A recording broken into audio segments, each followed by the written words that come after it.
사랑합니다. 축복합니다. 착한 목자의 심정으로 맡겨주신 귀한 영혼들을 말씀으로 먹이시고 사랑으로 돌보시는 동역자 되신 우리 선생님들을 환영합니다. 2021년 여름, 우리는 여전히 코로나의 엄중한 상황 가운데 있지만 택하시고 지키시며 우리를 자녀라 하시는 주님의 명령에 따라 변함없이 이 사역을 감당하기 원합니다. 사랑의 교회 주일학교는 올해부터 다시 예수님의 12제자 시리즈를 시작합니다. 다음 세대 사역의 현장에서 오랫동안 함께 해주신 선생님들께서는 잘 알고 계시겠지만 지난 2010년부터 5년간 이 주제를 가지고 말씀의 은혜를 나누었습니다. 그리고 올해 2021년 포스트 코로나 시대를 준비하며 다시 시작하는 예수님의 12제자 시리즈를 통해 부름받고 보냄받은 제자로서의 사명을 확인하기를 바랍니다. 베드로는 하나님의 말씀으로 다음 세대를 그리스도의 제자로 세운다는 사랑의 교회 주일학교 교육 철학에 가장 부합하는 인물이죠. 베드로의 삶이 모든 그리스도인들에게 도전과 위로가 되는 이유는 그가 비록 예수님의 수제자였음에도 불구하고 스승을 배반하는 영적 실패의 자리에서 가장 높은 신앙의 자리로 도약한 인물이기 때문입니다. 많은 사람들은 누구나 실패를 경험합니다. 그리고 우리 그리스도인들도 마찬가지죠. 그러나 중요한 것은 그 실패를 어떻게 대처하는가에 따라 그의 신앙의 성패가 좌우된다는 사실입니다. 큰 실패를 경험했지만 예수님을 만나 변화되어 다시 일어섰고 복음서, 사도행전, 서신서를 통해 등장하는 신약 성경의 가장 대표적인 인물이 된 베드로입니다. 제자훈련을 통해 그리스도의 제자를 세우기 원하는 우리 모두에게 베드로의 이야기는 새로운 도전과 대안이 되어줄 것입니다. 지금 전 세계가 경험하는 코로나 팬데믹의 상황은 나아질 기미를 보이지 않습니다. 병에 대한 두려움, 죽음에 대한 공포, 상실에 대한 불안감이 세상을 뒤덮고 있습니다. 혼돈의 세상에서 신앙은 힘을 잃고 방황할 따름입니다. 사탄은 두려움으로 가득한 세상에서 우리들을 무능력한 신앙인으로 살아가도록 몰아갈 것입니다. 예수님은 이러한 상황에서 세상을 이겨 승리하신 주님을 다시 한번 바라보라고 권고하십니다. 마치 자신의 가족과 일터를 버리고 주님을 쫓아간 베드로처럼 말이죠. 그렇지 않으면 우리는 평생 세상에 짓눌려 두려움을 먹고 살아가는 폐잔병이 되고 말 것입니다. 서커스단의 동물 조련사들이 덩치 큰 코끼리를 도망가지 못하도록 길들이는 방법이 있습니다. 비결은 아주 간단합니다. 새끼 코끼리의 발에 무거운 족쇄를 달아놓고 그 끝을 땅에 박아 놓은 기둥과 연결해 놓으면 아무리 발버둥을 쳐도 새끼 코끼리는 절대로 그 족쇄를 끊고 달아나지 못한다고 합니다.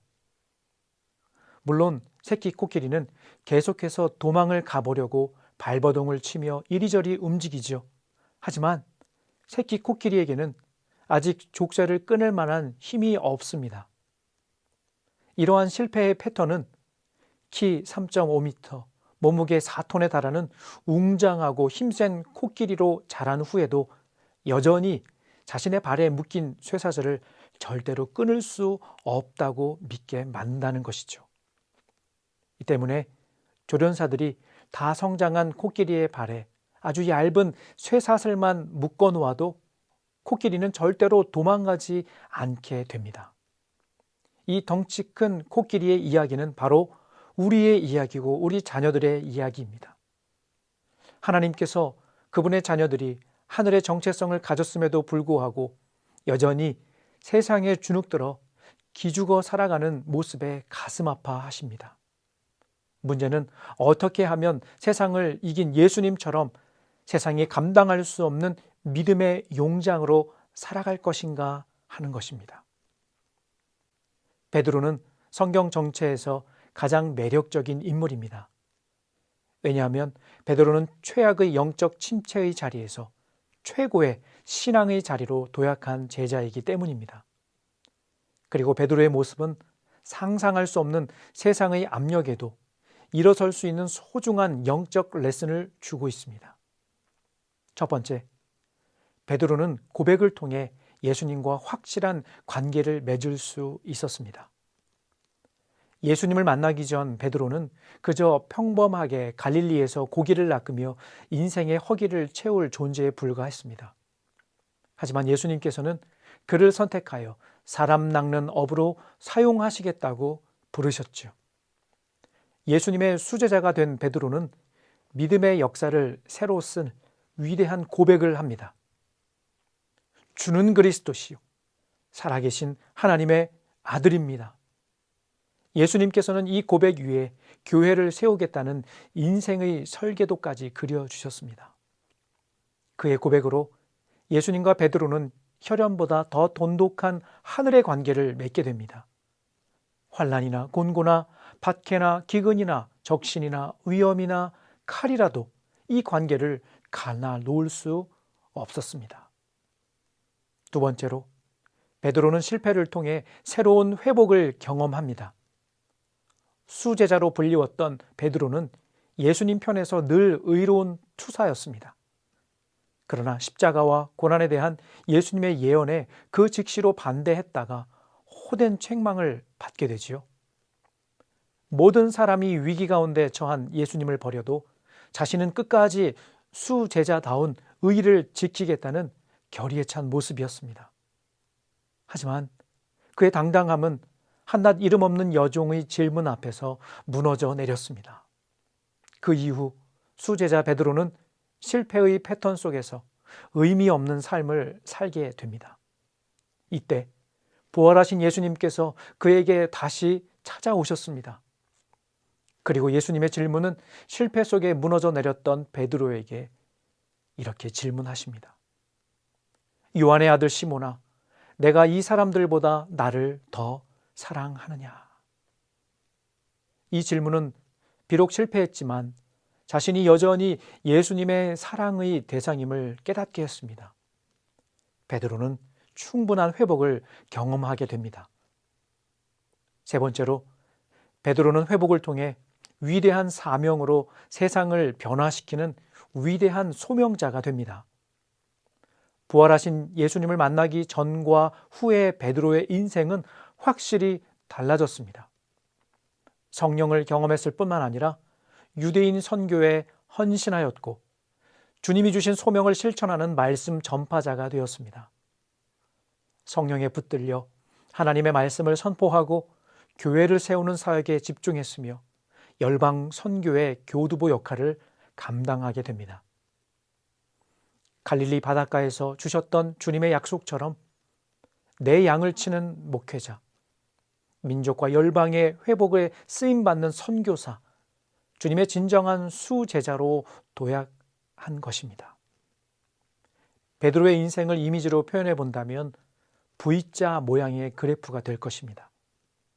위대한 신앙 고백으로 제자들 가운데 주목받기 시작했던 베드로, 그러나 자신의 입술로 하나님의 아들이라 고백했던 그리스도를 저주하며 부인함으로 영적 바닥치기를 경험했던 베드로, 이후 변하지 않는 사랑으로 회복시키시는 그리스도를 통해 오순절과 초대교회의 역사 가운데 반석 같은 지도자로 높이 쓰임받은 베드로.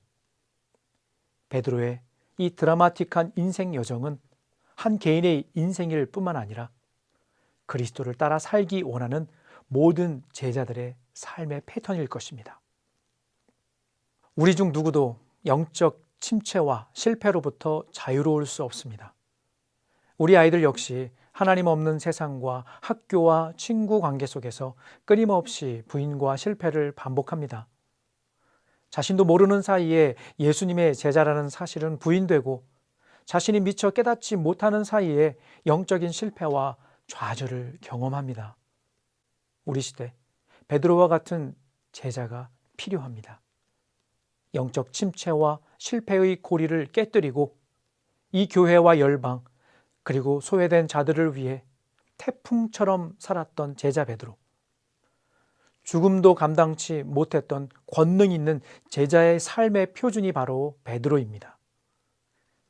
신앙의 실패를 경험했지만 그리스도를 통해 다시 일어섰고 복음서와 사도행전과 서신서를 통해 초대 기독교의 주역으로 등장하는 베드로.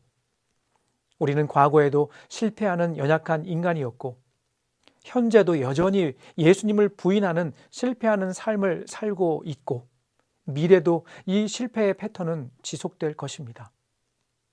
우리 모두 베드로에게 배우기를 원합니다. 우리 주님께서는 실패와 아픔의 좌절의 순간에도 베드로를 다시 찾아오셨던 것처럼 우리를 다시 찾으실 것입니다. 네가 나를 사랑하느냐? 내가 나를 사랑한다면, 그리고 내가 널 사랑한다는 사실을 확실히 믿는다면 그렇게 무너져 있지 말고 다시 일어서라고 말씀하실 것입니다. 실패를 피할 수 없다면 우리도 베드로처럼 실패한 나를 포기하지 않으시는 주님이심을 더욱 신뢰할 수 있기를 바랍니다. 우리도 베드로처럼 그 주님께서 다시 한번 우리를 일으켜 더 큰 사명의 자리로 보내실 것을 기대할 수 있기를 바랍니다. 이러한 의지와 삶을 살고자 하는 제자를 예수님께서는 지금도 찾고 계십니다. 그분의 심정과 그분의 능력으로 우리 시대 베드로를 세우는 멋진 이 계절이 되기를 간절히 소망합니다.